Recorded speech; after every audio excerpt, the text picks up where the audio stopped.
of Social Services, Housing and Community Safety Scrutiny Committee on the 8th of June 2023. I'm Councillor Charlotte Goldsworthy and I will be chairing this meeting. Just to make everyone aware, this meeting is recorded. Someone's speakers on. That's it, done.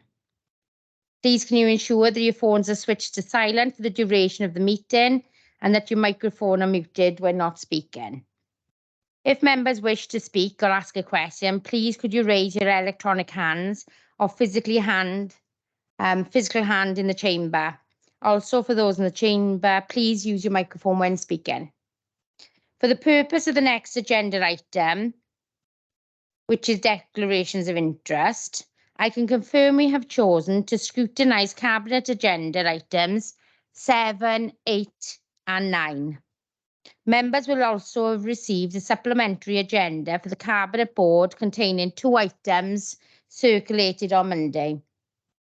One was the Neath Talbot Justice and Early Intervention Draft Youth Justice Plan 2023, but I think that's wrong, the heading, if I believe. Kerry? Hi everyone. Yes, it's the Youth Justice and Early Intervention grading analysis of the Youth Justice Plan, and we've put the Youth Justice Plan. We've sent you the Youth Justice Plan as well for ease of reference. Great, thank you, Kerry. Also, we've also have an urgent item report to consider unpaid carers, which I will take under urgent items. Agenda item 2, declarations of interest. Do I have any from members today based on the items you've chosen to scrutinise, please? I see no hands, Chair. Going straight on to item 3. The minutes from the meeting held on the 20th of April 2023 are included on the agenda for approval. They're on page 5 to 9. I will propose. Can I have a seconder, please? Thanks. Agenda item 4. We will now move to the Cabinet agenda for pre-decision scrutiny. As I previously mentioned, the Scrutiny Committee members have decided to scrutinise items 7, 8 and 9. We will also be scrutinising the additional items as circulated, additional to the main agenda, which are items 9A and 10A of the supplement pack.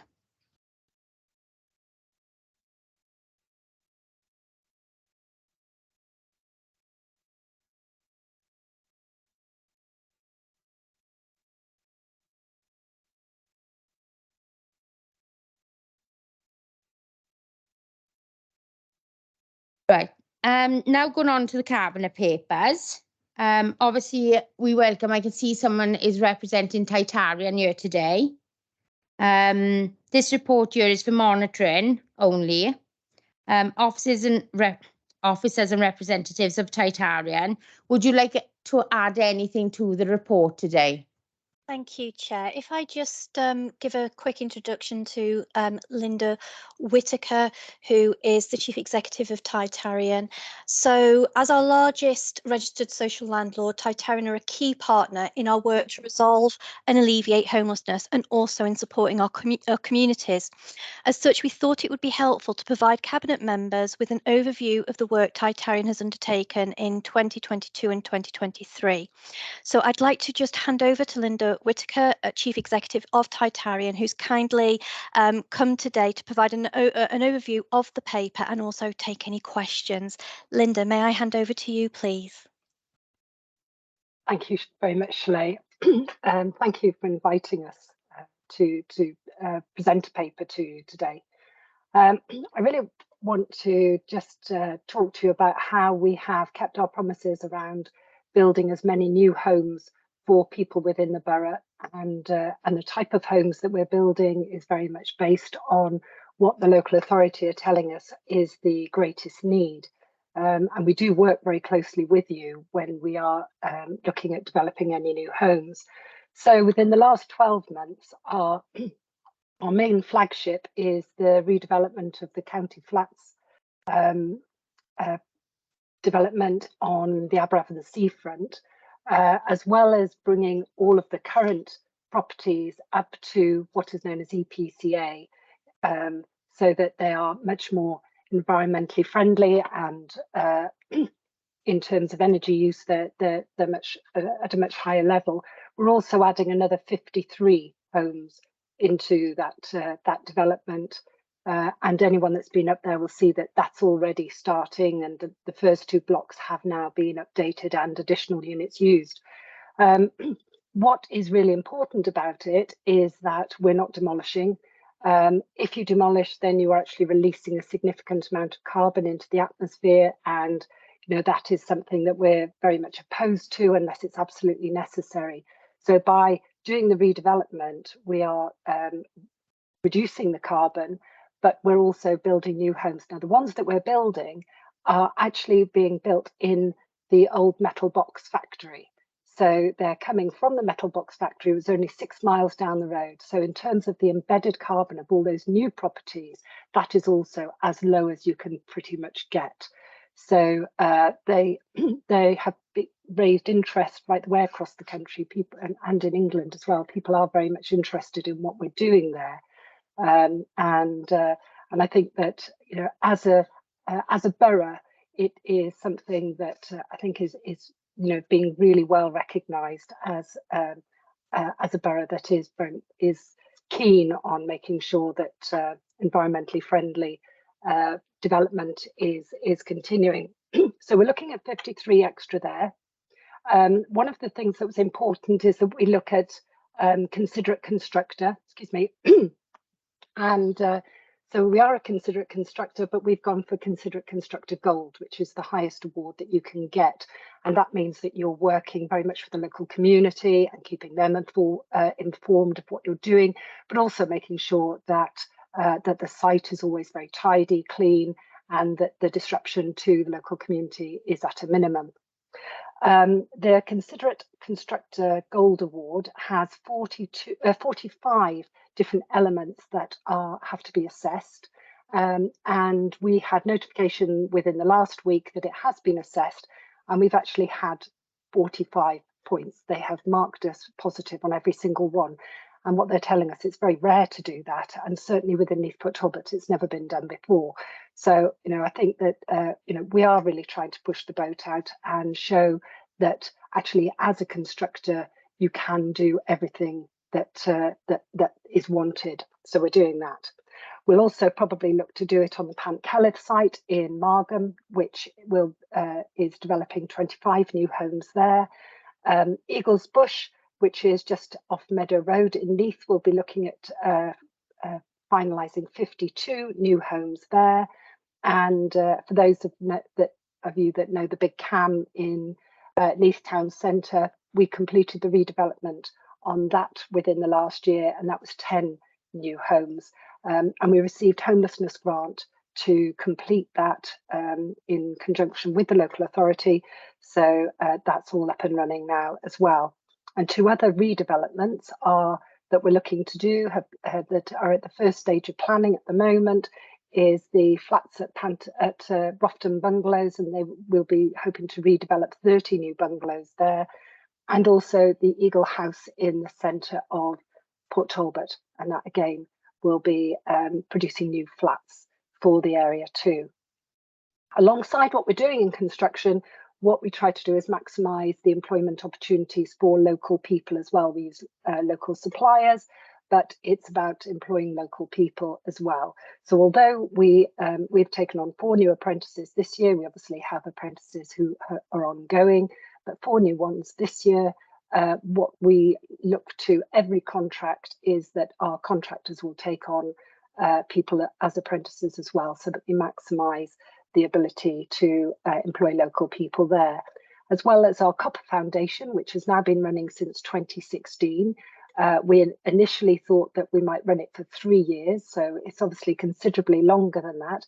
And we're now looking at our 10th intake of those. So that's employing people for a 12-month period, giving them an employment contract. And at the end of that, they get a CS card which means that they can basically turn up on any construction site and look to get work there.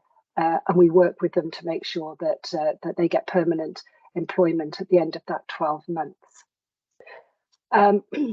Greener properties is important to us, you'll see from the report. And one of our most recent ones is where we have worked with 96 properties to put on both solar panels, but also include battery storage as well, so that the people living in those homes will see a considerable difference in their heating bills. We're continuing with our external wall insulation programme, which we've now been doing for quite a number of years. And also when properties become empty, we're looking at trying to maximise the energy, the thermal efficiency of each of those properties where we can as well, so that over time, all of our properties will get to that EPCA level.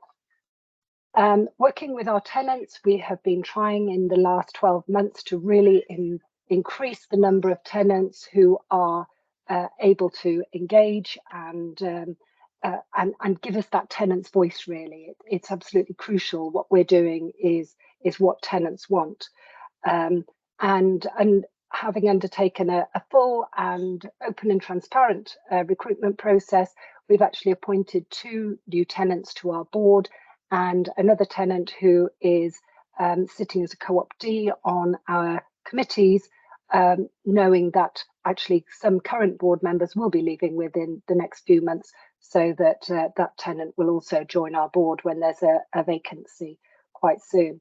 So I think that's just a really brief overview of the sort of things that are in the report, but if there are any questions about the things in it, I'll be more than happy to take those.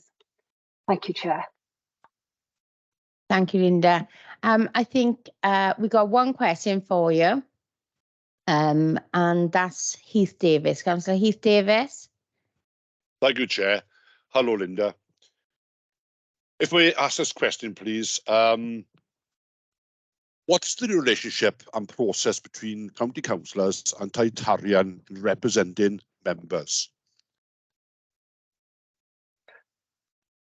Well, we don't have any councillors on our board anymore. We did used to have, but in fact, we had when we first started, 1/3 of our board were local authority members. Then when there was some legislation that came in, I think it was about 2019, it reduced to 2 people, and that was because of the legislation.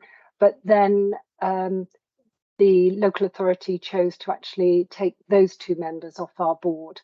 So at the moment, we don't have any local authority representation on our board, but we have a close relationship with local authorities. And if we're working in a local area, then we try and engage with the local members from that area. So for those that have had developments in their area, then I would hope that you would have had quite a significant engagement from our staff when you're doing that. We also do site walkabouts, and whenever we do those, we always invite the local members, and they do normally come as well to join us for those and meet members of our board and members of our staff. So we do try and engage with local members wherever we can. Does that help? For now, yes, for now. Thank you very much. Okay, thank you. Thank you, Linda. I think you've got an easy day today, actually.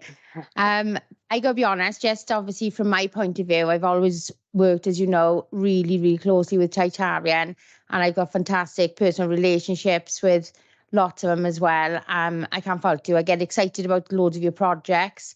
And, since obviously being elected, I've seen how obviously it's grown. And what I've liked more than anything is how strong a relationship Taitarian and the council have worked together, obviously, since I've got elected, because it hasn't always been like that. So I think, that's saying a lot about you and Andrew and everyone else at the council as well, and Taitarian. So I thank you for that. I've got another question. Oh, so you haven't got away yet. Councillor Davis, please. Thank you, Chair. It's not a question as such, Linda. It's just to give people one of the good stories. I've known a young gentleman for a number of years who started with Titarian on a temporary basis. He was obviously a craftsman when he started, but obviously he's been so good that I've now found out that Titarian are putting him forward for a higher certificate. And he's well pleased with that because he'll have a higher certificate now than what he started with. So that's a goodwill story, and thank you for that. Thank you very much. We do try to actually grow our own, and probably about 30% of the staff that we have are now working at a more senior level than they did when they start. So we do promote from within very often. Thank you. Thank you for that. Councillor Anne Llewellyn. Yes, thanks very much for your permission, Chair, and thanks to Linda for giving the presentation, of her colleagues for joining the call. I wonder, so I know this is the scrutiny session, but because we have colleagues online, obviously we are working currently on our new housing strategy, and I know that there have been lots of strategic meetings involving not just Titarian but the other registered social landlords that are working in the county borough together with Shelley and her colleagues from our officers team. So I'm just wondering how Linda, how Titarian sees the strategic relationship developing and emerging between the association and the local authority, both currently and for the future. Yeah, well, I think that with the housing side, we've always had actually a very good, strong relationship, and similarly with social services, I think that there's always been a positive dialogue between both sides. I think that the ability to develop within the borough has grown over more recent years. We struggled in the early years. But in the last few years, I think the relationship has developed to be a really strong one right the way across the board within the local authority.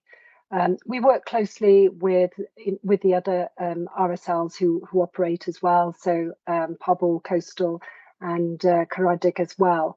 So, we do have strong relationships with them, but obviously our key relationship is with the local authority. But no, I think it has got stronger and stronger over the years. And I hope that we have an open relationship so that whenever the local authority asks something of us, we actually respond quickly to you, because you are our key stakeholder in that respect. Thank you very much, Linda. Thank you, Chair. That's it. Well, thank you, Linda, for coming today. Welcome. And now we'll go on to agenda number 8, which is Children's Services Risk Management Mini Health Check. This report is here for monitoring and is on pages 35 to 54 of the Cabinet Board papers. Anything, officers? Is there anything you'd like to add? Good afternoon, everyone. So I'm Kay Warren, the Head of Children's Services. I wanted to introduce officers who are in attendance today. So that's Chris Frey-Davis, our strategic lead for safeguarding, who was interviewed as part of this inspection, along with myself and Ian Finnemore, Principal Officer for Performance Management. So just by way of an introduction, as a result of a number of high-profile cases across the United Kingdom, also within Wales, and as you know, within our own region, where children have been killed by those who are supposed to be looking after them and protecting them within their own homes and in their own communities. Children's services across Wales were invited to bring in external insurers to give ourselves a health check regarding our own statutory responsibilities for safeguarding children and young people within Neath Talbot, and ensure that our arrangements were fit for purpose. So as a result, interviews took place, as I said, myself, Chris and Ian, on March the 6th by an independent risk assessor, and the report is there for your consideration. Okay, we've got a few questions on this one. And Harrod, please. Thank you. just on page 46 under the findings, just looking at the scoring there, I was wondering what are the challenges and weaknesses and where and what actions to rectify those weaknesses, if there's any monitoring process, but also the cabinet member's role. What exactly is their role and has any training been given? And I'd like to know what exactly is working well and how, because there hasn't been any sort of member update. Okay, thank you for that. I'll bring in Chris. First of all, I would say that, look, it's I never had full marks in anything, I'll be honest with you. So we were delighted with the outcome of the inspection. There's always room for improvement. It was a very open and honest discussion, and obviously it's evidence-based. So it isn't just us saying these things. We are having to show that you know, this is the way in which we are safeguarding our most vulnerable children and young people in the borough. But I'll bring in Chris at this point to respond to some of that. Yeah, no, happily, Kerry, and thanks for the question. The cabinet member for Children's Services is kept up to speed in respect of all matters relating to Children's Services per se, and is involved in lots of other meetings, not just safeguarding, but corporate parenting, etc. You may recall there was a seminar on safeguarding delivered to all members, and indeed we've extended that to the session and the seminar on the liberty protection safeguard, deprivation of liberty. There are lots of challenges, and the score itself, you know, we don't hide behind that. It's nice to read the reflection in the report from the assessor, which was that we are striving for that kind of continuous improvement learning. I suppose the biggest challenge that we face is that response to harm outside the family home. It remains new to us. We've a number of years working with and through sexual exploitation, criminal exploitation. There is still lots of work to do, but lots of work to do across the partnership. So I would say that's our key challenge at this point in time. Thank you. Thank you both. Jeff Jones, Councillor Jeff Jones. Thank you, Chair. Yes, on page 47, question 7, it says, are the staff retention levels throughout the management hierarchy of the Children's Services Department considered to be good? And it's good to see that there's 5 points available and 5 points awarded, because going back, I think, to previous meetings, that I think it was said sometimes that it was difficult to retain staff. You were losing them to other authorities. What's changed? Okay, so thank you. That's a really good question. So, you know, we are under pressure. There is a national shortage of qualified social workers, but we, you know, through reputation, we have moved from a position where you couldn't get into Neath Talbot Children's Services. So, you know, we didn't have any vacancies. It was really difficult for new workers to come into the service. We have shifted from that position to one where during COVID we were having a trickle of staff from outside showing an interest. So we didn't get into huge difficulties with regards to our staffing levels.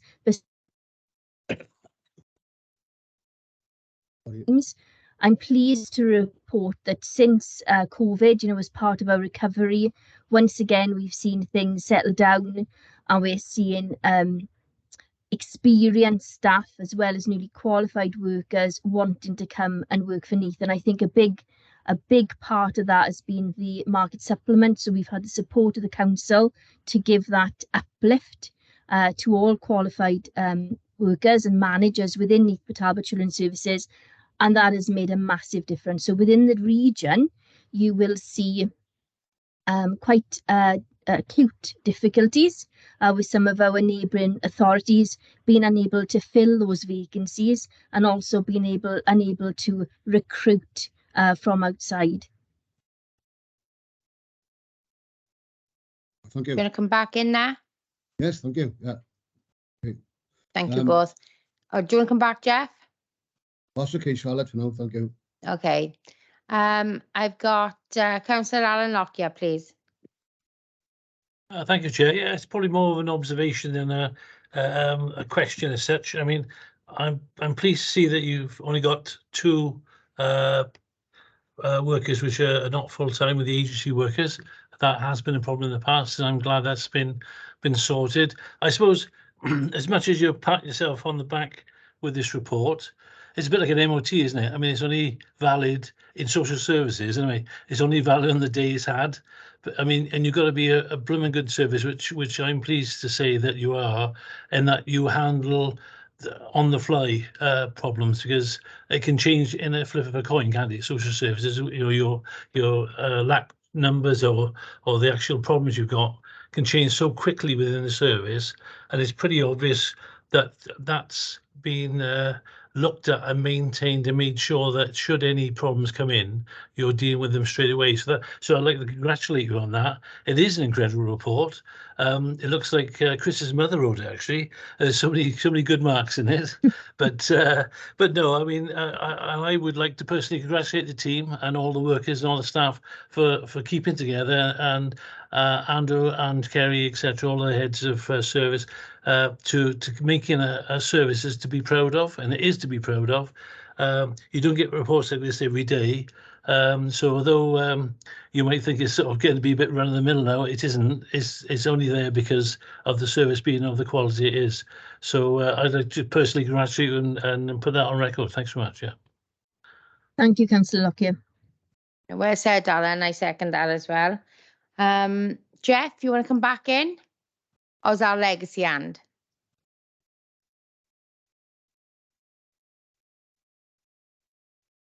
You're on mute, Jeff.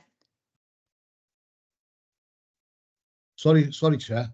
In the findings on page 50, I think it's the 1, 2, 3, 4th paragraph, it says regulators have commented previously on the service's positive work and attitude to responding to actions from inspections and continually striving to seek out and implement development improvement. How well are the processes working, and how do you know they're working so well? Well, I know that Chris will be wanting to come back in, but I'll just very quickly say that, you know, picking up on everyone's comments, really, you know, this has been a long, hard slog over the last 10 years. There's no pretty way of saying that. So although we take every opportunity to celebrate success, and it's really important for the workforce as well as for the senior management team that, you know, when we've done well, we recognise that. It's a good boost to the service, it's a good boost to the senior officers, and then we move on. So we are quite an outward facing service, we're quite aspirational. We link very well with researchers across Wales, across the UK. So we are continually developing. And what was really pleasing, I think, in all of the inspections that we've had, and we've had a number of them over the last few years, they've all recognised that. They've recognised that we don't just sit back and just stay as we are. We strive to be the best that we can be, and genuinely learn from those times where we could have done better and we could have done things differently. So there's lots of different ways in which we give ourselves our own health check. I am our own biggest critic, but that's about just me and wanting to do the best for children and young people in Neath, Talbot, and that's what it's about at the end of the day. I'll bring Chris in. I think that in addition to that, Kerry, Councillor, the work we've done on our quality assurance framework. So the work we do with our partners, we're very transparent. You know, this report, you know, might in some areas breed complacency. It doesn't here. There are always things we can do better. And how do we know we're doing well? We reach out to our partners and to those recipients really of our services to find out from them how they feel we're faring. So we are now currently developing a parent advocacy network across the region with bringing parents together that have been recipients of our service who will support other parents, and they're really good. They hold the mirror up to us, and we take that on board and we work through that in terms of that continuous striving to do better, and there's lots we can do better, and we're probably our harshest critics. Does that answer your question, Jeff? Yes, thank you, Chair. Thank you, Chris. Yeah, Thanks, good. Kerry. Oliver Davis, please, Councillor Oliver Davis. Thank you, Chair. On the top of page 51, I did have 2 questions, but I've read it again. So the second question I found the answer to. I was just looking. It's understandable this information could be gathered if necessary. 11 to 1,200 children being supported, and there are more appropriate measures such as drift. Could you explain what drift is, please? Could you say that again? I didn't catch the last part of what you said. There are more appropriate measures such as drift. Could you explain what drift is? It's on the top of page 51 Top in the of page box, 51 Kerry. in the little box. Is Ian on the call, Chris? I can't see from my screen. No, Ian's not on the call, Kerry. Chris, do you want to come in? Yeah, certainly. So, so by drift, what we refer to there is, well, it's essentially that the kind of definition of drift is cases moving open to us within children's services that are moving through the system without any work being done on them. So to reduce the risk of that happening, we have a number of drift indicators which tell us things like how frequently children are being visited, case activity, so how frequently case notes are being recorded. We look at plans, we look at assessments, we look at visits, and what that allows us to do is to ensure that cases open to us are in the right place and should be open to us, and if they are open to us, that we are working with the families to work them through any need and risk identified. So that's probably the best way I could define drift, in the sense that we don't want, or we want to eliminate cases just being under our radar and not being worked as we expect them to be worked. Thanks, Chris. And I guess I would only add that you know, we do that it's the approach we take with the workforce. So that can be quite a daunting task. And historically, when we'd audit cases, that was something that was social workers and managers perhaps weren't terribly keen to get involved in. But I think that's something that we're really pleased about in terms of the approach to audit, to taking a closer look at our work, because it's done in a way where we're not pointing fingers, it's not a blame culture, it's genuinely an opportunity to learn together, but we also bringing out partners to do that as well. So we've got a system in place where we pick up very quickly if a case isn't being actively worked. So, you'll see from a performance report, that the numbers are really high in terms of children being seen, families being visited, and supported, children being seen alone. But equally, we bring in our partners from our, the key stakeholders, health, education, police, and so on, so that they are able to be our critical friends as well when it comes to taking a closer look at our work. So we're not just marking our own homework. We do have, sort of our partner agencies playing a big part in that for us as well. Thank you for that, Kerry. Do you want to come back on that? So, okay, on that, Charlotte. Okay, thanks. Councillor Heath Davis. Thank you, Chair. I'd like to ask, on the findings of page 51, when was it last reviewed and how regular is it done, please? Is this in respect to the risk register, Councillor? Yeah. On the So findings. the risk register has only recently been updated, and since we've met with risk management partners to undertake this exercise, we've introduced a number of other risks to the risk register. The risk register is reviewed every time the quality practice strategic group meets, and then sitting under the risks that are identified in that strategic risk register are action plans then to address those risks. So they are routinely visited every fortnight through the quality practice strategic group, and they will change as and when as those risks do evolve, and new risks will be added as we identify them or our partners identify them.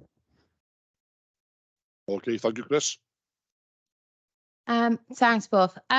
Chris, just on that one, is there any particular reason why they've only just been introduced? It's not that they've just been reintroduced, Charlotte.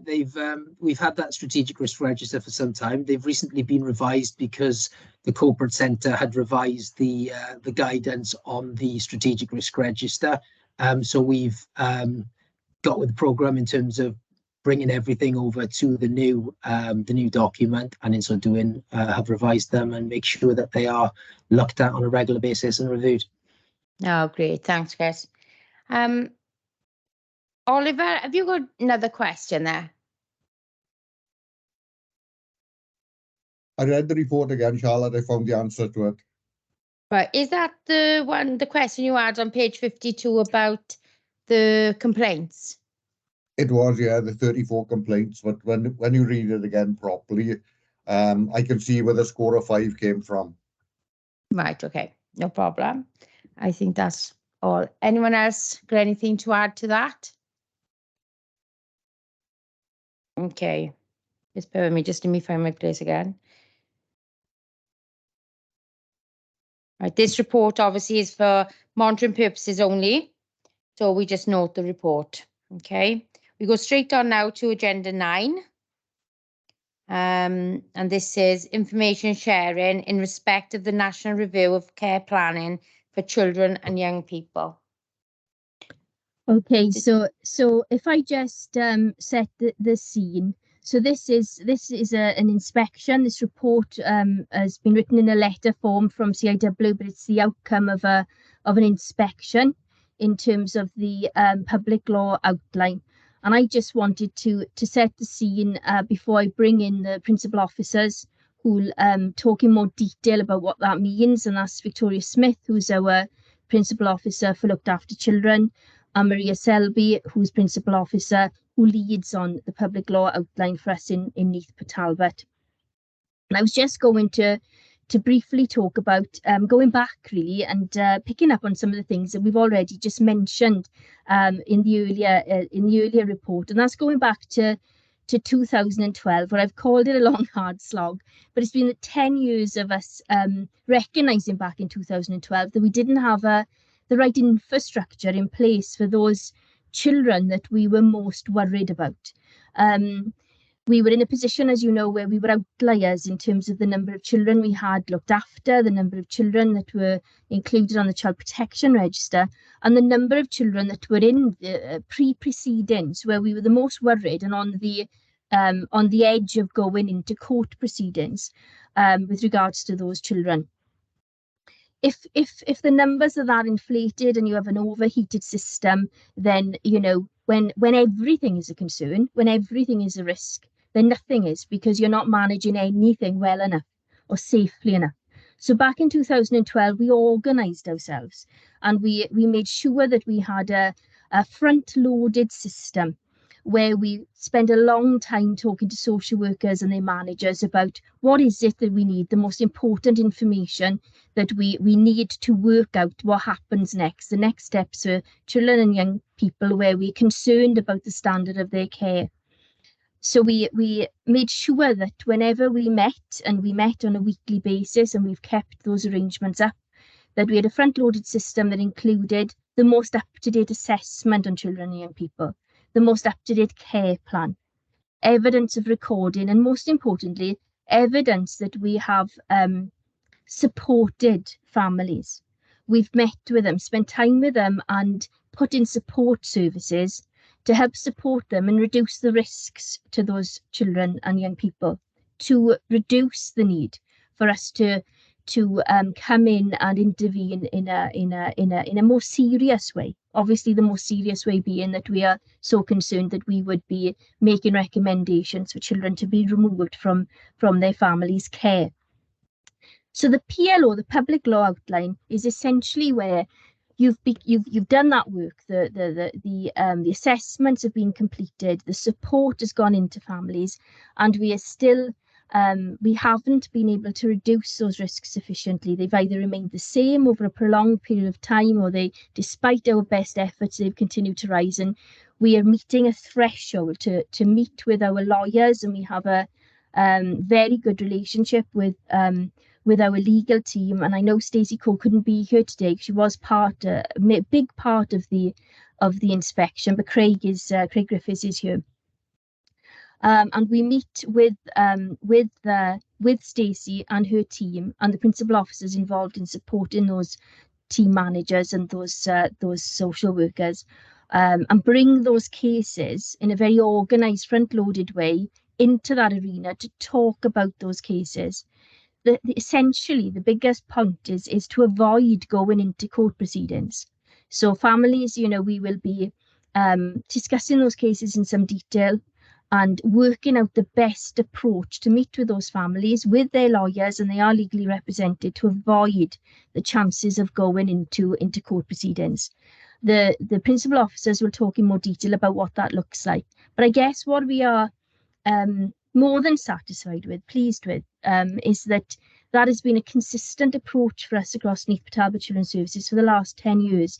And for me, it's about two things. You have to be organised. There has to be a structure that everyone keeps to and understands the importance of. But it's also about the culture.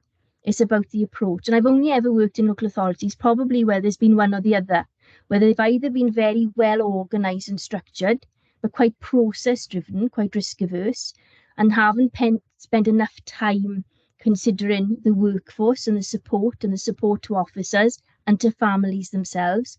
Or I've been in local authorities where we've been good at doing that, but we've been disorganised and not having that structure, and then having to respond in a very chaotic way. And I guess for us, what we've managed to do is get that balance right.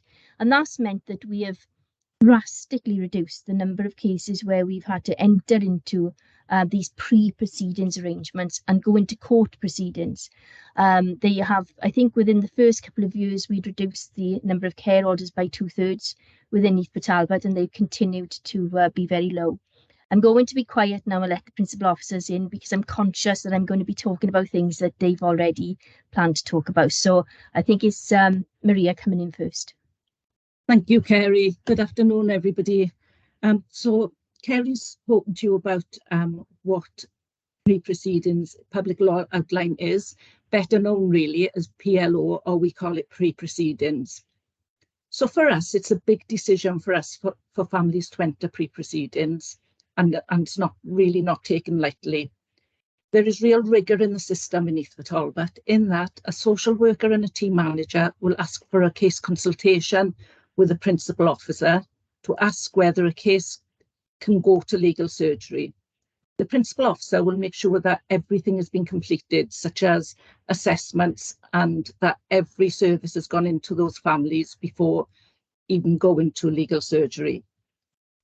Legal surgery is chaired by senior officers and is attended by a principal lawyer, team manager, social worker, and fostering officer. The decision to enter public law is a social work decision, but the principal lawyer is there to give us legal advice. So what happens to families then entering public law outline? So the guidance is that they are given a letter that social workers in Neath Talbot talk through with them, telling them exactly what we were worried about, and that we are so worried that we are entering public law outline. But by then, families already know, because we will have worked with families well enough, and they will know that we're that worried that we want to take it to legal surgery. They're given a list of solicitors that they can contact to get free legal advice. The letter sets out clearly what we're worried about, what changes we want them to make to be less worried, and what we will do to support the family to make the changes.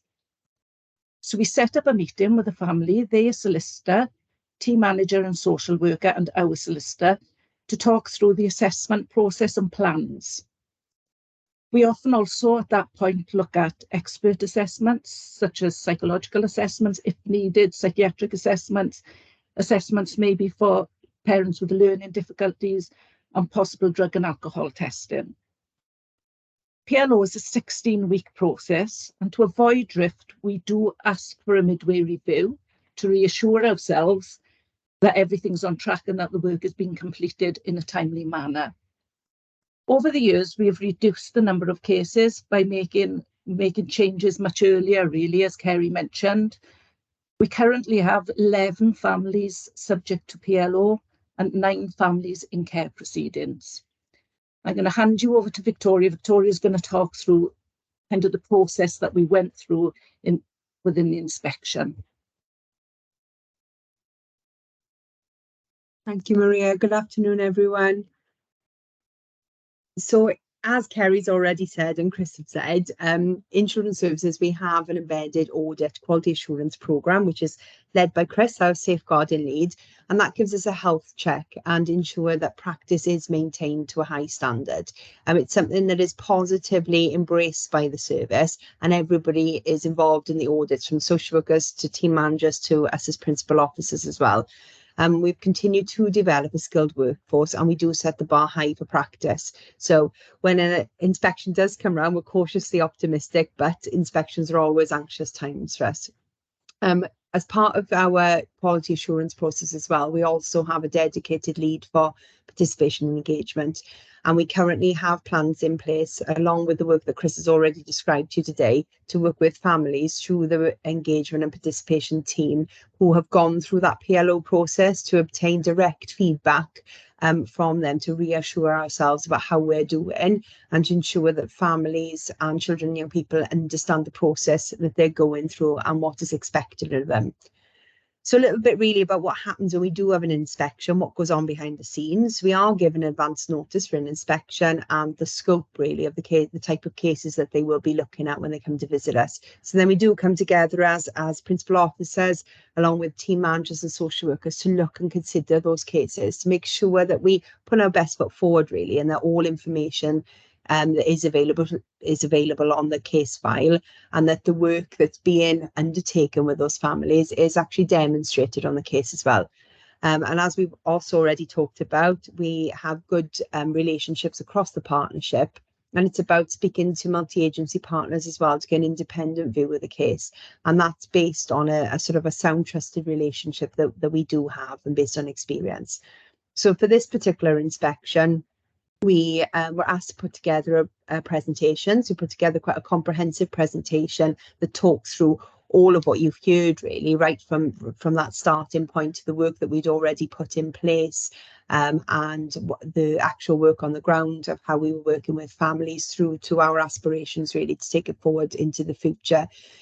We set up a panel to present to the inspectors. The panel included Kerry and ourselves as principal officers, and also importantly our QA team manager, who was sort of involved really in putting all of this together, and our principal lawyer. So the presentation demonstrated that the work that we've been doing across Neath Talbot, and then obviously how we support children and young people and their families. And we had positively really good feedback from the inspectors about how that presentation went. So back over to Maria, please. So when we were told about the PLO inspection, we had already undertaken lots of work internally on improving our kind of own PLO procedures. And so it made sense that we were the pilot agency in Wales. I had at that point led a subgroup of practitioners, team managers, and a principal lawyer to look at our internal processes and how we can really improve those. So we had made those changes because we wanted to reassure ourselves really. At the same time, national PLO guidance came out, and those needed to be implemented into all PLO processes in Wales. So it made sense for us to implement them and train the service up in the new guidance. There's 47 different guidances. So we had already done that. So when we were inspected, we were ahead of the game. So we were looking forward to having the inspectors look to see what they thought of the processes really. So we were happy with that. Since the letter's been published, we are leading the way nationally, in that we've been contacted by other local authorities to talk us through how we are doing things in Neath Talbot. I'm also leading a subgroup with the local Family Justice Board, so that we can consistently practice really in a PLO way across Wales. And just finally then, we had a few recommendations, but they were quite easy fixes really, in that one was that we have a PLO leaflet, which we've developed, and that's out for consultation at the moment with parents. That we have a celebratory letter at the end of PLO when families are coming out, and we've now implemented that. And the last one that you see in the letter was making sure that we've got plain language. Now, this is something as a senior group we had already talked about a lot. And as Victoria mentioned, we've got a participation and engagement officer that's working with young people and families to look at what language should look like. And we're already working on making sure that paperwork throughout the service really is much plainer. So that's something that we were already working on. Thank you.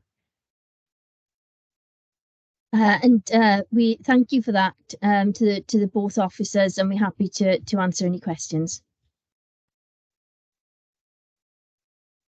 Anyone have any questions? Because we haven't had any questions on this briefing, but in fairness, it's a good detailed report, and obviously now you've just given a really good briefing as well. So thank you, the three of you. Anyone got any questions? No. So that's we're going to just, as previously mentioned, this report is for monitoring purposes. So again, this is note the report. We now move on to 9A. As previously mentioned, this report is also for monitoring. So just with that, sorry, with that, I'm reading the wrong one. Yeah, just for clarity now, this item had previously been published under the access to meeting paragraph. However, officers have agreed that the report would be discussed in public and therefore is on pages 1 to 50 of the agenda supplement pack. So, officers, is there anything you'd like to add? Because I know, Kerry, you want to come in and obviously explain the first bit of the report, yeah? Which I will also say that it did baffle a lot of us. Took me over an hour, and then I just give up trying to work it out because it just seemed gobbledygook to us. So if you just explain that, it'd be much appreciated. Thank you, Chair. And I'd like to introduce Ali Davis, Principal Officer for Youth Justice, and I know her team are supporting her here today. And this report, and they will talk us through it. And I do appreciate it. It isn't straightforward. This is something that the Youth Justice Board has developed. It's a grading analysis of the Youth Justice Plan, and that's where we included the plan just to offer that frame of reference, really. So I won't do it the justice that Amanda and Alison will do. So I will pass you over to them. Hi everybody, and Chair, I sincerely apologise for the level of confusion I seem to have generated with this item, and that obviously wasn't my intention. So like Kerry says, this is the analysis and grading of last year's Youth Justice Plan, which was ratified. The plan was ratified in September 22. That's a standard procedure that we go through every year when we present and get the Youth Justice Plan to you and then to the Youth Justice Board for ratification. So it's for information only, and that was the intention. So I'll begin by saying the plan, last year's plan, as complex and as detailed as it was graded as good by the YGB. This is a new process that they've introduced, and it's basically to inspect the level and the scrutiny of the Youth Justice Plan, which forms the basis of many of the inspections. And as you know, we went through an inspection last year and we're also graded as good. So it's another level of scrutiny, if you like, to look at our plan, our development of service, to give us a health check on where we are and what we propose to do. So I attached the Youth Justice Plan, and I was very clear in what I said in the report that it was for information. I was trying to show members how the areas were graded, and if they wanted to, they could then cross-reference the gradings. Now, the the information I put in, I colour coded for ease of reference. I'm hoping that that's the copy you've got in your bundle, because it's the copy that I had sent back to me. So I'm presuming you see the yellow, green and red colours on the report. So it's the first 5 pages of this report that needs to be looked at, in effect. And if you see yellow or green, that was good or good enough. And if you saw red, that was one area that hadn't been completed. So page 2 gave the sections of the plan that was needed to be covered and considered. And so it's it's a long, detailed plan. The youth justice plan is something you've already looked at. So if you want me to go through any of the parts of the gradings, I'm happy to do that, but I'll leave it open to you for questions. I think in regards to that, I think if we just leave the actual gradings for now, and maybe sort of when you bring them back next time, obviously we can look a bit more into it then, because there's no details really in there that we understand that we can actually scrutinise. No. So and that sorry to cut across you then, Charlotte, that is exactly how they presented it back to us, and try to evidence the areas of the youth justice plan that they were considered good enough. Now, shortly you will be receiving this year's plan, 23 and 24. And in that, I will incorporate all the pieces that they wanted development or they wanted more detail on. And I think what I was trying to evidence when I submitted it was that there weren't concerns about the resources or the provision of service or the level of risk or anything like that. All that was good. The concern was there wasn't enough detail or case examples in what we were putting through. So this year's plan is going to be much bigger, much more detailed. And now we know what we're looking for. We can comment on it. Yeah. Okay. No, do you agree with that as well, Kerry? Yes, absolutely. Yeah, and you know, we've come to enjoy a very good standard, a very high standard of work from the Youth Justice Service, and they are front runners really in terms of the work they're doing with young people. Again, it's under that umbrella of Children's Services. They're very transparent, very child focused, good relationships with partners. This is how open I am, unnecessarily complicated, perhaps from the Youth Justice Board, but we have to work with them. And so we will do the best we can. And I think it's a sensible approach to take, that when we come back next time, we'll have a chance to give that more thought and embed that then into the new plan. Okay, thanks, Kerry. Sian, you want to come in? Yeah, I just wanted to say that the Youth Justice Plan has come before us before for scrutiny, isn't it? So we've had a good look at that, and this is just the grading for it now. So Ali, I think you've done an amazing job, and if you've got those grades, just not knowing what the format was for actually doing it this time, I'm expecting an A+ next time now, because you know exactly what it is. So well done, it was really good. Thank you. We are being forensic, and I think Andrew is the chair of, Andrew Jarrett, our director, is the chair of the Youth Justice Management Board, so he knows that we have got to present all of this to them, to the Management Board, to the Youth Justice Board, and the HMIP grades that they gave us last year for the inspection. This plan is now the basis of maintaining that improvement, maintaining those resources, maintaining, the momentum, and to health check that what we are doing, what we say we're doing. So that's the basis of it. It's very complex, and I do apologise, because it was a very difficult report to both write and produce. Okay. I think going on as well, on the actual plan, there are some questions, and so I'm just going to go through a lot of these because we were just running out of time on briefing. So I'm just going to ask as many. So I think they're quite short and sweet answers, I think I'd expect. Right, on page 10, obviously, is base 15. I think as well, I think all members, we're trying to get them to have a better understanding of our services and that. So I would like a visit to to base 15 arranged for members who want to attend, if that's possible, please? Yeah, absolutely. We tried to, when we were developing the centre, we did it in COVID, and we tried to get people to come as we were coming out of COVID. Some of the councillors have been. We are actually launching something called Turnaround in 2 weeks. Amanda can tell you a little bit more about that. So there will be an opportunity for you to come and see our launch for the Turnaround project. There'll be some, we can have a tour of the centre, you can have a look what's going on, and there are some freebies that we're giving away that we've had through the Turnaround project.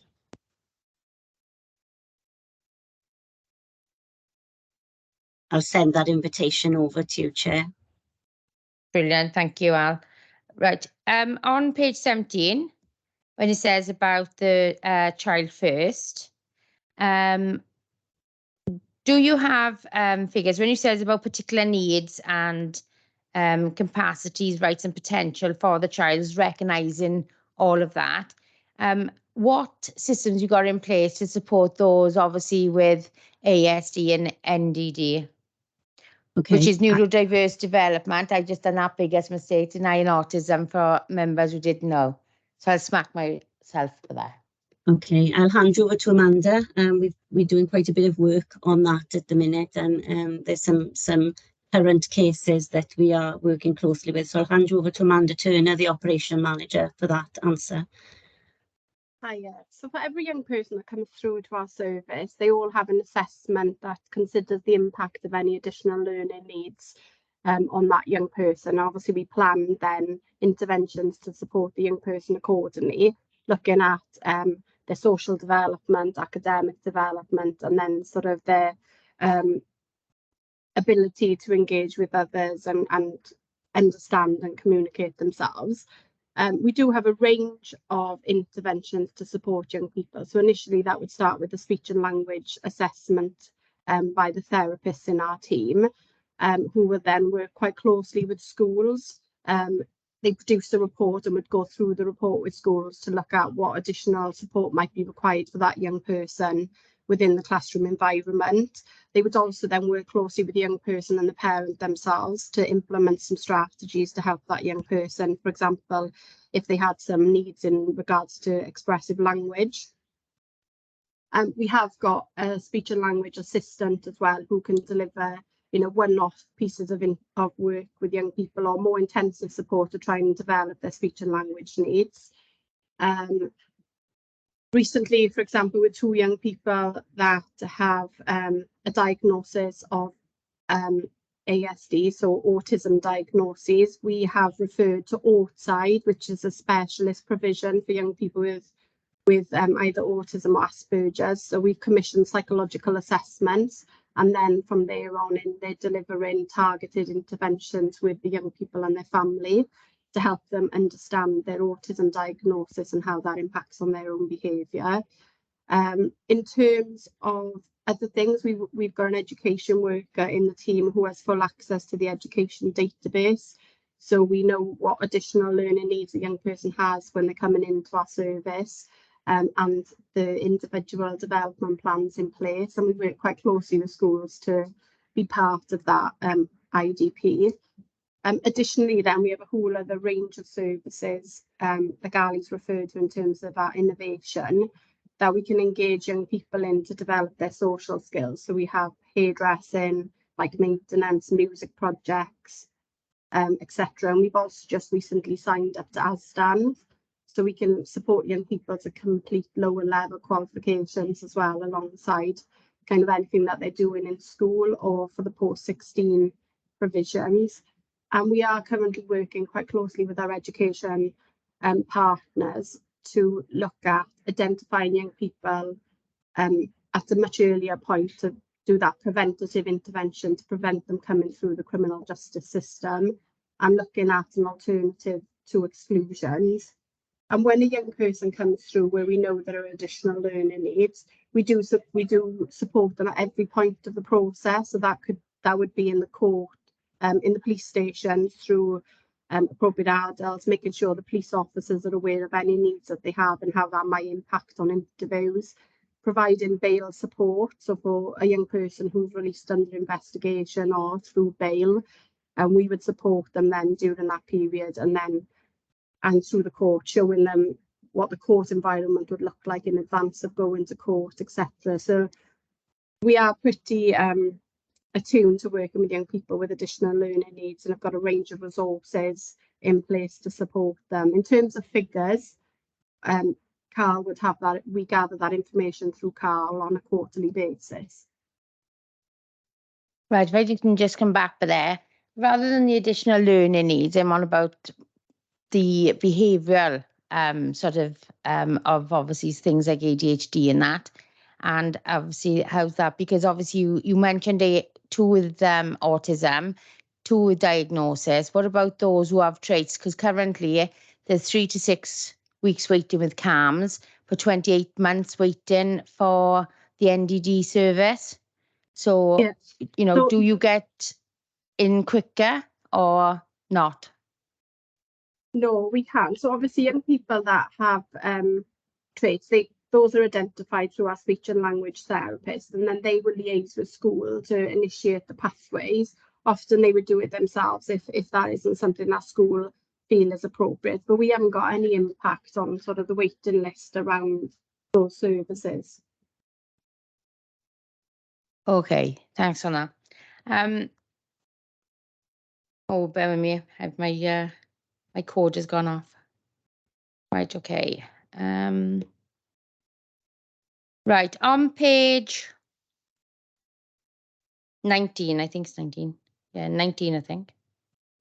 17, sorry. When all resources have been exhausted, yet the young person is still prolifically offending, what is the next step?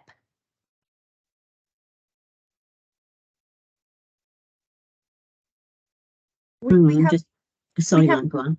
No, that's okay. Within our service, we have access to the enhanced case management model, which is a forensic psychologist linked to the facts team in CAMS, so the specialist team in CAMS, and they will come in and help us do a formulation of that young person's life from sort of pre-birth up until the current day. And so we've utilised that when we feel like we've tried everything with the young person and yet we're still not seeing any change in behaviour. So the psychologist will work really closely with not just us, with multiple partners who sit around that table to gather that information, and then will provide us with sort of maybe new strategies, different avenues, etc., to try with that young person. And that then is subject to 3 monthly reviews within that service. So they refer to something as a service in CAMS, not NDD. So, in terms of our service, if we're at the point where we've exhausted, because that's what you said, isn't it? Yeah. Yeah. Then we would refer into. It's not CAMS per se, because it's a provision that's provided by a funding partnership between the Youth Justice Board and CAMS. So we would have them come and have a look at the case with us as a psychologist to help us as a service.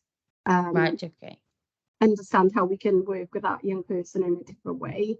Obviously, within our service, we do have a CAMS nurse in post as well, so there might be a need to refer there. In terms of the pathways that you're referring to, again, like we don't have any impact on that outside of our service. Okay.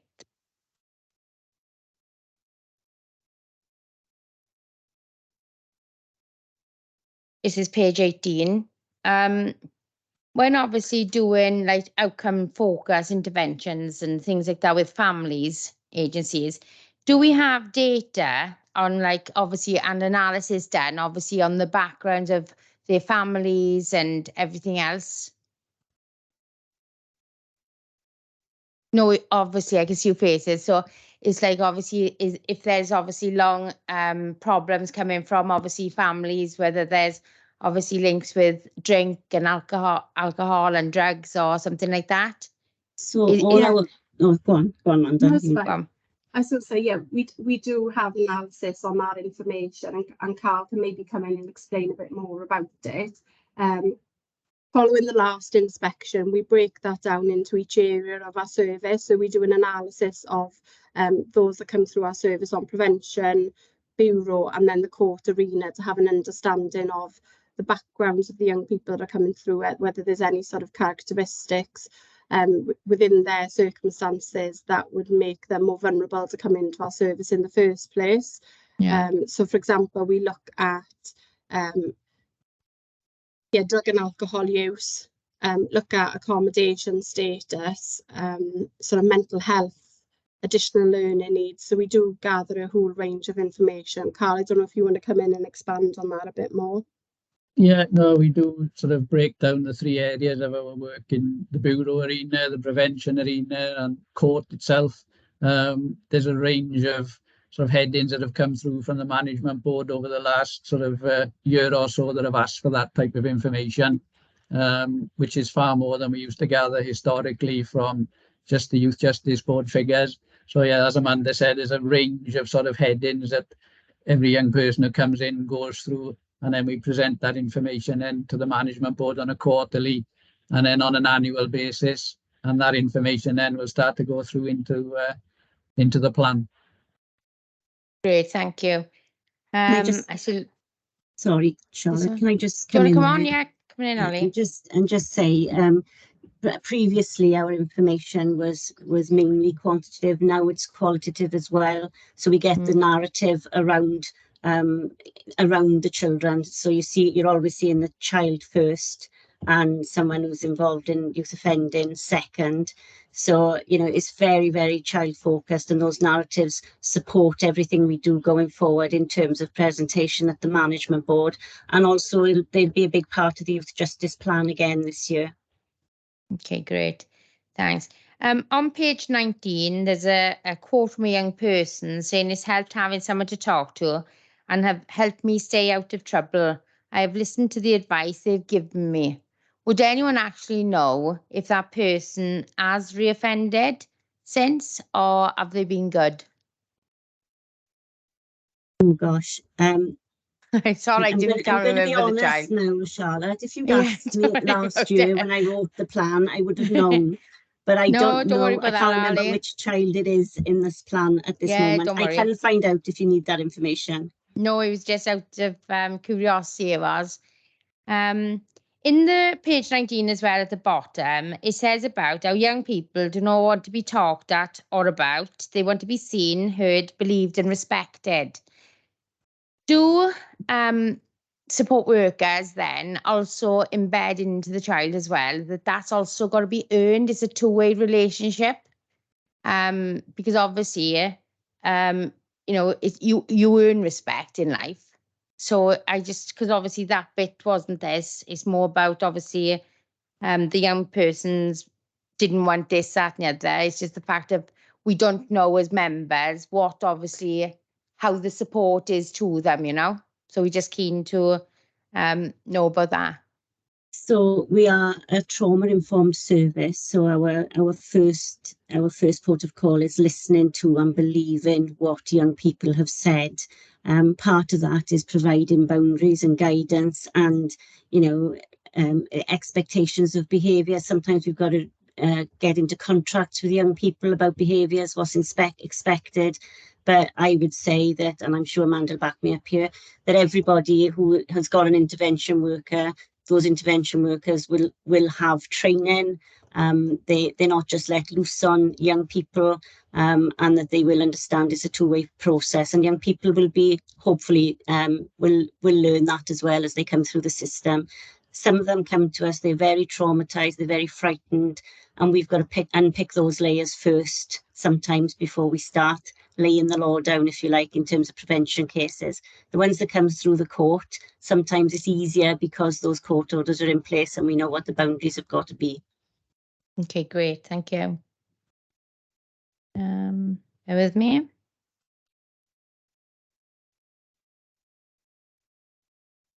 On page 23, it's mentioned about the looked after children. Are there many numbers about looked after children that, because obviously there's also, I can't remember what it is on here, but it says about there's extra support about the looked after children being criminalized after they leave care on leaving. So what I'm confused myself here now. Yes, what are the numbers of any lack children basically offending? Do we have that data? I got it, but it's already going forward to the plan for, I haven't got it in front of me at the moment. Oh, that's all but right. It is If you can just information that pass that on, that'd be fine, Carl. it'll probably come through in the next plan because it's part of the quarterly data gathering. All right, that we okay. present No, to I'll the wait board, for that so then. That's no problem at all. yeah, that should feed through into the annual information then as well. What we do Yeah. know is children who are looked after are at higher risk of getting into the youth justice system if they've been through a care system. So there's a national drive to reduce criminalisation of looked after children as well. We're very much part of that drive in terms of I sit on the Yacht Managers Cymru, so the All Wales group. So there's a national drive looking at reducing criminalisation of children who are looked after. Yeah, great.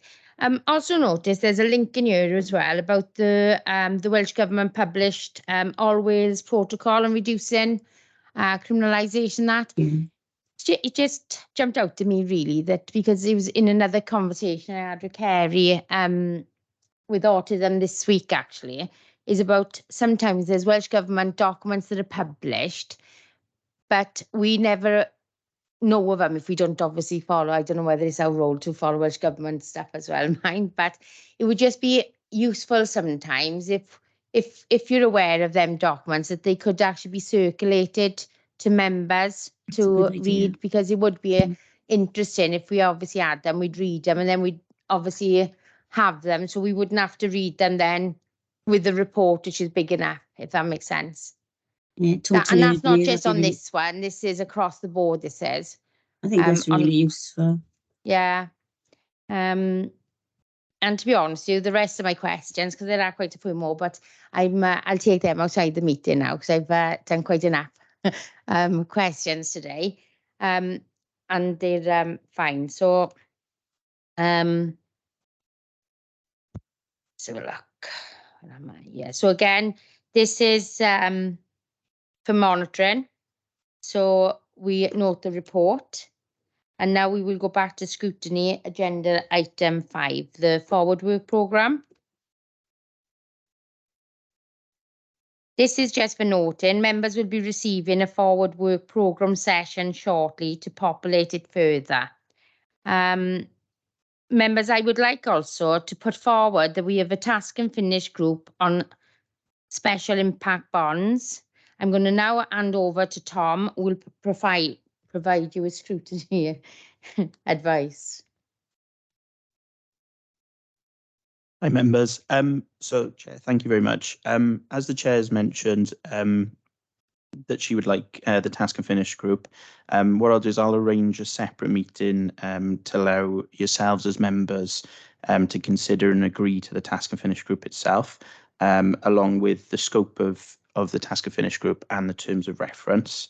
What we'll also do as well is we'll invite the relevant officers to provide advice on the topic areas as well. So if I just pass you back to the Chair now, just so that you can take a decision on it.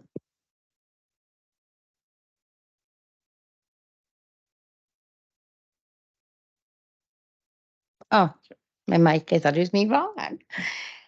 So members, are you in agreement that we go ahead with this approach? I will propose, can I get a seconder, please? Second, Chair. Thank you, Dan.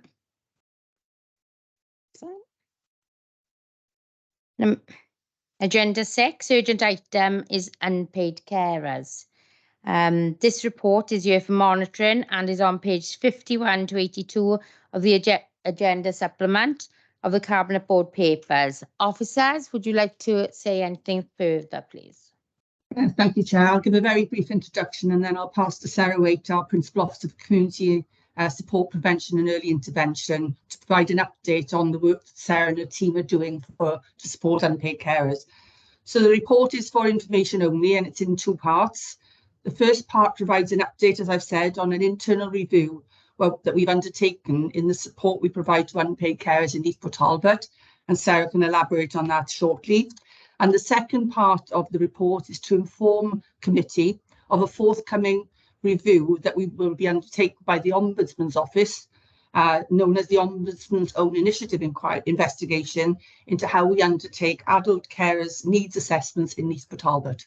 So I'll pass on to Sarah. Thank you, Chair. Thank you. So the report, we just wanted to let you, the committee, know about the work that we've been undertaken. So in September 22, we appointed a volunteer and carers manager who was the first person to have oversight really of the unpaid carers directly.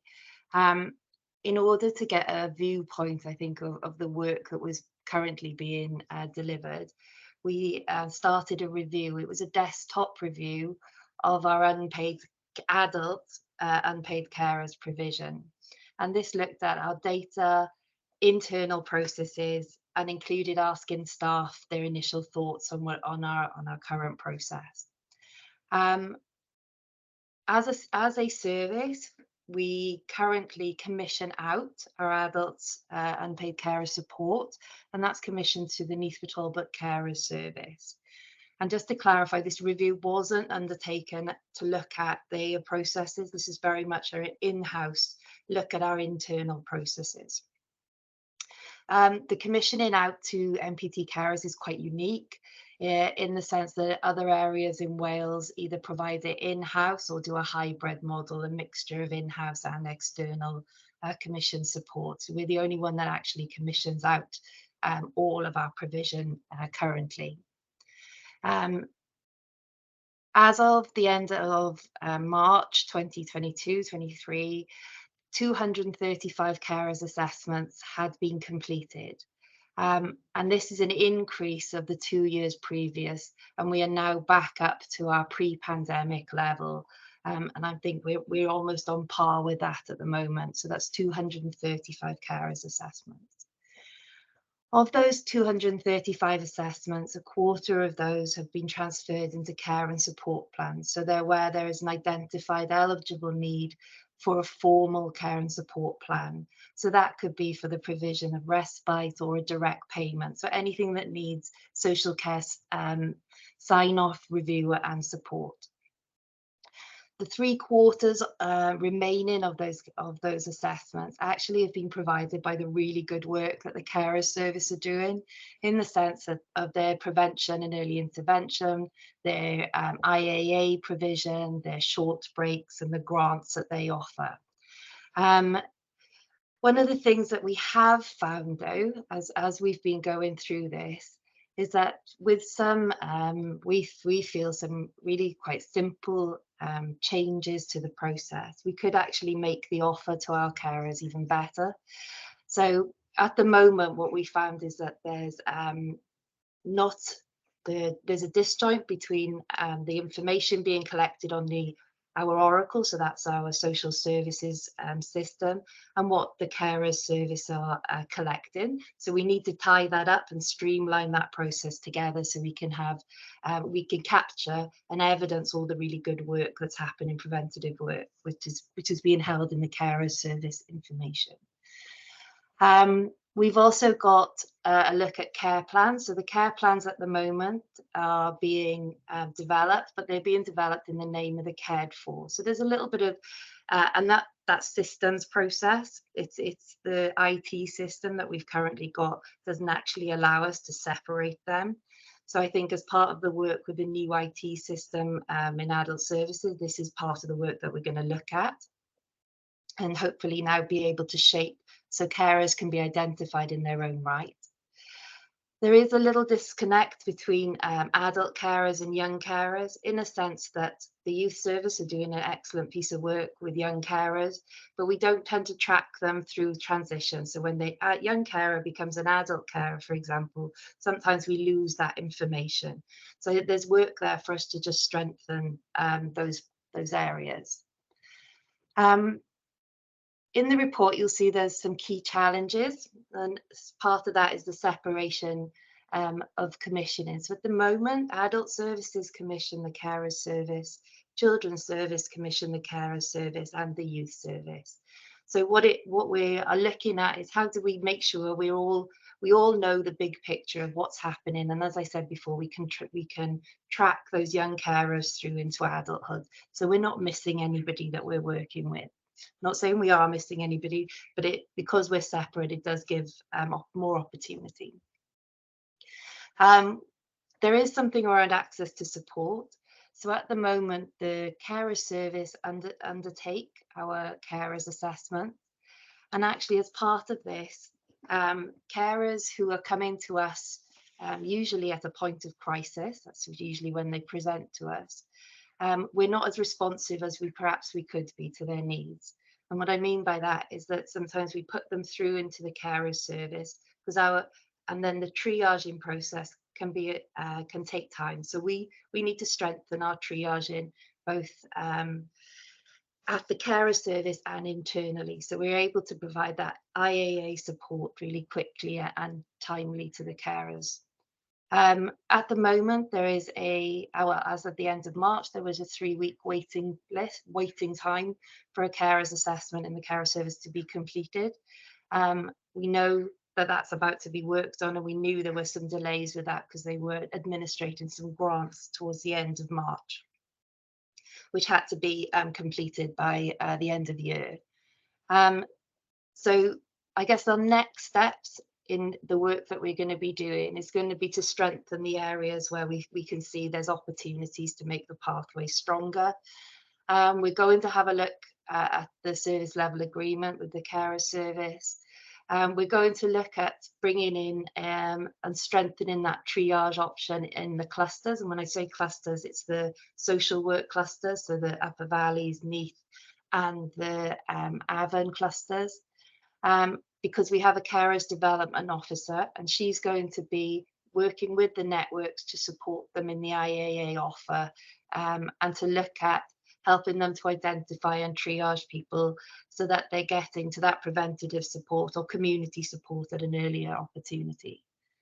I think it's fair to say sometimes we're a bit more reactive to carers, and this is hopefully going to turn us into a much more proactive approach to working and supporting with carers, so that breakdown doesn't happen, hopefully, or the crisis breakdown doesn't occur later on in the pathway. One of the key things which we're going to be undertaking shortly, which is really some really exciting work, and I'd hope that members would be part of this, is around carers engagement. So far, as I said, it's been a desktop exercise. We've not gone out and spoken to carers and got their views. And our next stage, it will be about that. And that's included it's going to be supported by Swansea University, who are really keen in the approach that we're taking to look at this work. We will be now over the next week establishing a steering group so that we can drive this review forward, and we'll be incorporating children's services and our youth service so that young carers, parent carers and adult carers will be incorporated, so we'll start to have the big picture of those journeys and the work that we're delivering. A lot of this work, as Angela said, was undertaken and started about 4 or 5 months ago. So the fact that the Ombudsman have come in and are now looking at undertaking their investigation into the carers provision is really quite timely for us. We've got the data they're asking for, we've got the people that they want to speak to. So I think we can take some learning from their review and look at how that can only improve our services further so that we can support the unpaid carers across the system. So I'm happy to take any questions. Thank you for that, Sarah. I personally had questions, but you've answered all of them in your briefing, so thank you for that. I've got two people who got questions. First is Councillor Aubrey.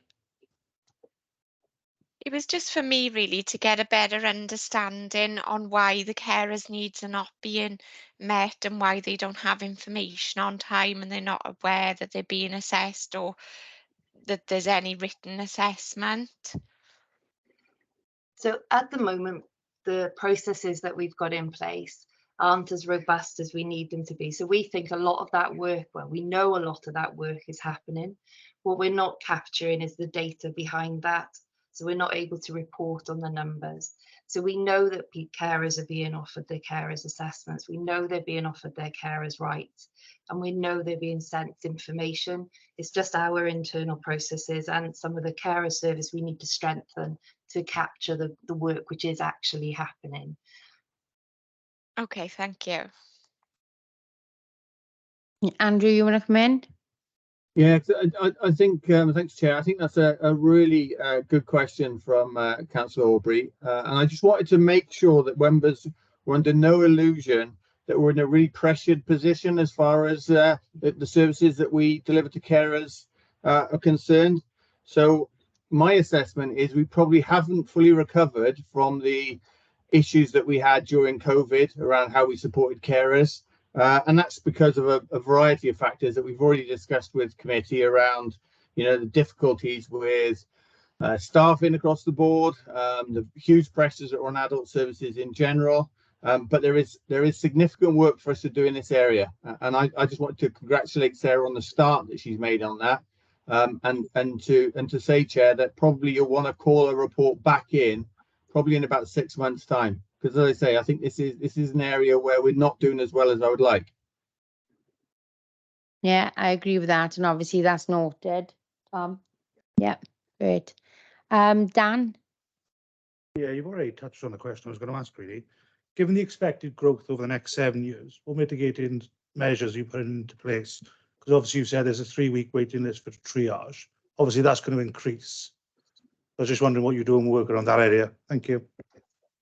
No, so in terms of the project that we're going to do with the development officer, the carers development officer, which we're placing into the network, part of their role will be to undertake some of that triage. And we're going to work with the carer service to work through that waiting list so that we should be reducing that significantly, and we're going to be monitoring that as we go along. The carer development officer is a trial post, if you like. We need to learn from it. We need to look at whether or not it's going to make an impact. So there will be really key monitoring for us, and one of them will be around the waiting times, and also the feedback from carers to make sure they feel like they're getting what they need, which we're hoping this process will overcome. Yeah, happy with that? Yeah. Great. So as previously mentioned, this report. Oh, Angela. Yeah, sorry, just to answer that, Chair, that's what Andrew just said. I mean, we previously said to members, have we not, that we know we have roughly in the region of 20,000 unpaid carers in Neath Talbot. And Andrew mentions the pressures that adult services are under. And we know at any one time we've got roughly 78 people hanging on by a thread with families who require care. So for this committee not to be under any illusion, when the commissioning strategies come next month, they will reflect what we are going to do to support this part. If we didn't have these unpaid carers, I wouldn't like to tell you where we would be in adult services. So it's an area that we really have to focus in, and hopefully when you see our commissioning strategies, you'll see exactly what we're putting in place. Yeah, I totally agree with you, Angela. Yeah. Well, if there's no further questions, basically this report, as previously said, is for monitoring. But before we go, I have to share something. Today we've been joined by Councillor Heath Davis, and I'm a bit disappointed that he's left, because I think he's going to be devastated. He joined us today thinking that he was on, someone told him he was on social services. He's absolutely loved briefing. He's asked lots of questions, and sadly, he's got to be told that it's Hayley Davis, not Heath Davis. So I think he's going to be devastated. So he might need some counselling after this, I think, now, because he was going to be gutted. But I'm actually disappointed as well, because we did have a good briefing with Heath, in fairness to him, love him. So that's all today now, no further items. So that ends business for today. Thank you all for attending.